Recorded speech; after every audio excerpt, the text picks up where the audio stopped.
Est-ce que tu as déjà essayé d'intégrer une nouvelle habitude de vie dans ton quotidien puis ça n'a pas marché pantoute? Si tu as répondu oui, je t'invite à regarder cette vidéo aussi. Je vais te partager 5 erreurs à éviter lorsque tu essaies de changer ou d'incorporer une nouvelle habitude de vie. Avant de te présenter ça, je me présente moi-même. Mon nom, c'est Dominique Rainville. Je suis kinésiologue et kinésithérapeute. Mon objectif dans la vie, il est vraiment simple. C'est de te partager le plus de trucs et d'exercices possibles pour t'aider à modifier ton quotidien, à avoir une meilleure qualité de vie et la garder le plus longtemps possible. Donc, c'est quoi ces 5 erreurs à éviter là pour être capable de garder une nouvelle habitude dans ton quotidien à long terme? L'erreur numéro 1 que je vois souvent, c'est de voir trop grand. Les gens m'arrivent en janvier en général, puis ils veulent tout changer. On veut changer l'alimentation, on veut changer comment bouger, on veut créer une nouvelle routine, on veut être plus organisé, on veut dormir mieux, on veut lire plus, on veut prendre soin de soi, tu comprends ce que je veux dire? Donc, on veut tout changer en même temps. Puis, ce que ça fait, bien, ça crée une espèce de grosse montagne qu'on a de la difficulté à même commencer à entamer le mouvement tellement que ça a l'air gros. Donc, ce que je t'invite à faire, c'est vraiment de choisir seulement une chose puis de commencer petit. Le pouvoir du petit, c'est extraordinaire. On peut commencer petit, intégrer quelque chose, prendre confiance et puis tranquillement augmenter au fur et à mesure. Donc, comme mon domaine à moi, c'est l'activité physique, le mouvement, particulièrement avec les douleurs chroniques, on va prendre cet exemple-là. Hein? Donc, si je veux recommencer à bouger, au lieu de me dire, je vais commencer à bouger, je veux faire une demi-heure d'exercice à tous les jours, à la place, je t'invite à essayer de commencer plus petit, de se dire, je vais intégrer 5 minutes de mouvement dans mon quotidien à tous les jours de la semaine. Je vais me donner une pause la fin de semaine. La fin de semaine, je vais garder ça pour du plaisir, mais en mouvement aussi, que ce soit de la randonnée, du ski, de la raquette, peu importe, du vélo.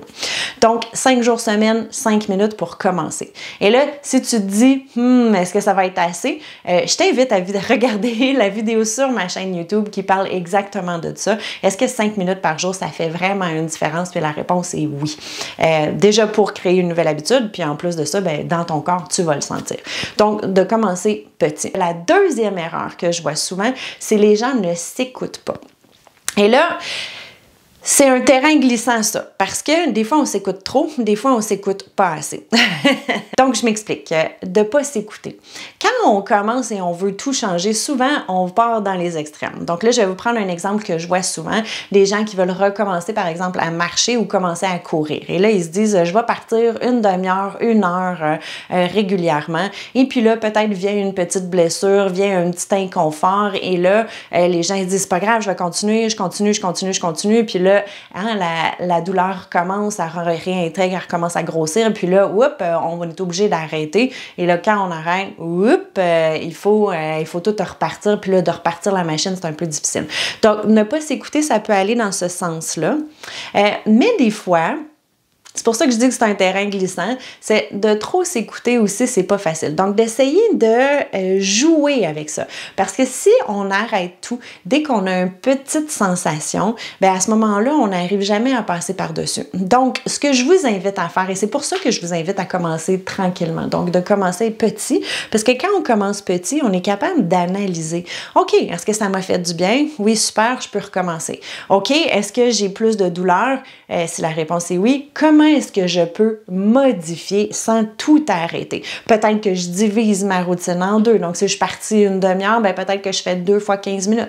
Peut-être que je fais 15 minutes de marche et puis je vais compléter avec de la natation ou avec du vélo, par exemple, pour pouvoir modifier, continuer à bouger, mais en restant souple. En fait, ce qui arrive, c'est qu'il faut rester souple dans tout ça. Et ça, c'est quelque chose que je vois très souvent, les gens sont peu souples, puis quand c'est pas souple, ben ça casse. La troisième erreur que je vois souvent, c'est on va se comparer. On va se comparer à ce que les autres font. Donc là, hein, janvier, les gens arrivent, OK, là, ils recommencent à courir, l'autre a couru une demi-heure à tous les jours. Hop, là, lui est rendu à 5 km, moi, j'ai encore rien fait, etc. Puis là, ben on se démotive parce qu'on fait pas aussi bien que les autres. Ou on se compare avant. On se compare à soi-même, mais à avant. Ah, avant, j'étais capable de faire ça, maintenant, je suis plus capable. Ou ah, j'ai déjà été capable de faire tel truc, puis là, je suis plus capable. Puis là, ça nous démotive parce qu'on se dit, ben, on se décourage, en gros, puis on se dit, ben là, je suis plus capable de faire ça, pourquoi est-ce que je continuerais? Puis là, ben, vient le manque de motivation, puis ben, finalement, l'arrêt de tout. Donc, comparez-vous pas à avant. Comparez-vous pas aux autres. Je vous invite juste à plutôt prendre un moment puis observer comment vous vous sentez après l'avoir fait. Hey, je me sens mieux qu'avant que je partis faire mes exercices. Je me sens mieux qu'avant d'aller marcher. Et puis de comparer comme ça plutôt que de comparer, j'ai envie de dire, en se tapant sur la tête.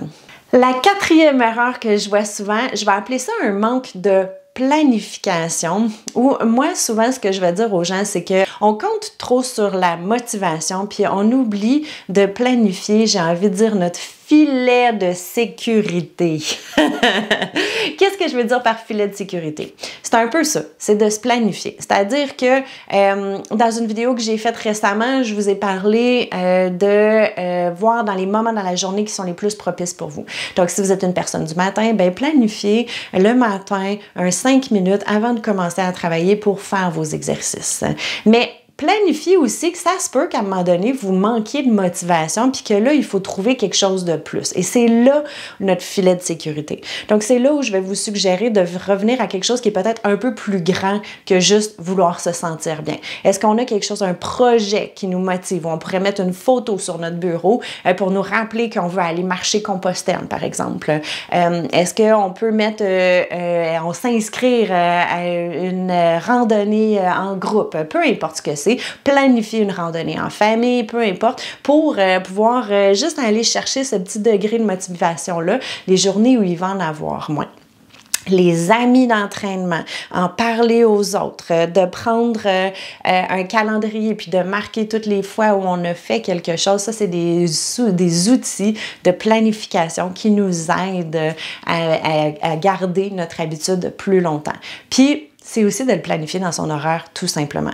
À chaque matin, je me lève, je fais mes exercices avant de prendre mon café. Ou à chaque soir, devant la télé, je fais mes étirements. Peu importe, mais vraiment de le mettre, puis pas de laisser ça aléatoire, puis se dire quand je vais y penser. Parce qu'il y a des bonnes chances que quand vous y pensiez, ça soit rendu dans le lit, puis que là, ça vous tente plus pantoute le soir.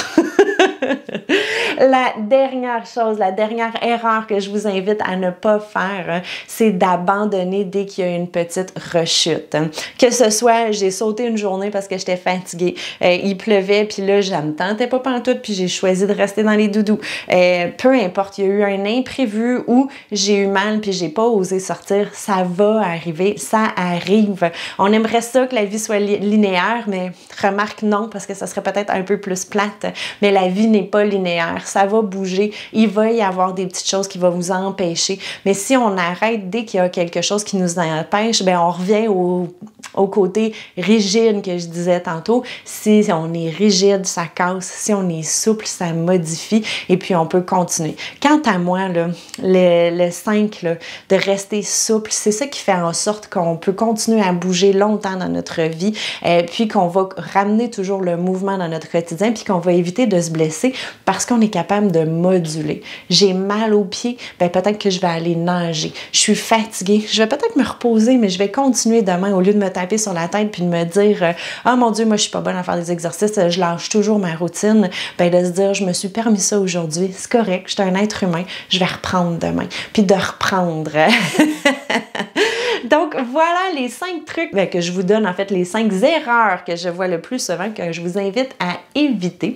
Le premier, vouloir tout changer en même temps. La deuxième erreur, c'est ne pas s'écouter ou de trop s'écouter. L'erreur numéro 3, c'est de se comparer soit à soi avant ou à ce qu'on voudrait être ou aux autres. L'erreur numéro 4, le manque de planification, ou j'ai envie de dire le manque de filet de sécurité. Et puis le 5, la dernière erreur, abandonner dès qu'il y a eu une petite rechute. Donc, si cette vidéo-ci t'a plu, je t'invite à faire un petit pouce, à t'abonner à ma chaîne YouTube si ce n'est pas déjà fait. Peut-être à partager la vidéo si tu trouves que le contenu est intéressant et que ça pourrait être bénéfique pour quelqu'un que tu connais. Et puis, on se retrouve très bientôt pour d'autres vidéos.